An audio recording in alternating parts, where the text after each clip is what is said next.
you and talk about priorities. You've got internal priorities within Verizon, obviously. I think you pointed some of that out.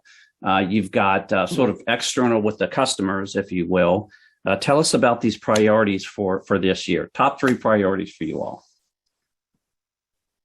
Well, from a standpoint of, where we look and see, and obviously we have a commercial outlook as well. So I'll try to tie it a little bit more into this space. We're looking from a security standpoint. One of the things we're really focusing in on is how we can bring the security that it integrates in. We talk about zero trust architecture, and a lot of our services around that are really focused on that security piece of it within the network and the reliability of it, but also making it seamless. So it's kind of, it follows you where you go from a security aspect. And that's very important for us because we know that it'll deliver. We talked about, proliferation of endpoints and the edge, but I think that's critical for us. One of the things we're doing is, especially on the mobility front, with everybody in this mobile workforce relative to the environment we're currently in, is how we can secure that, not just on the mobile edge, but also leveraging.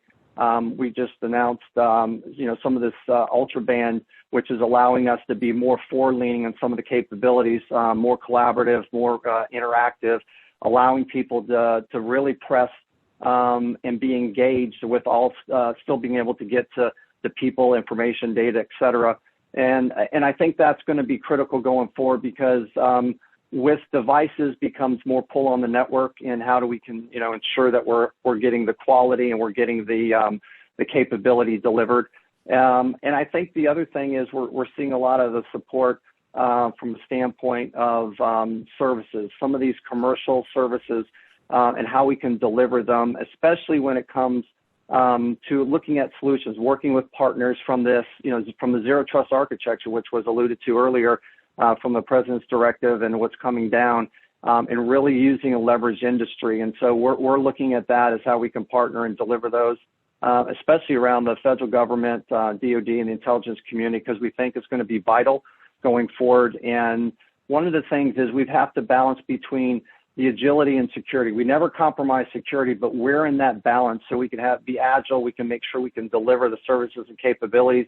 At the same time, we have to be kind of leaning forward and proactive. We have a very aggressive adversaries who are coming, and Ron knows that better, and of course Rob does too, than all of us, what's happening and how we can be not just defensive and protect the infrastructure, but how we can be proactive and kind of lean forward from an offensive standpoint.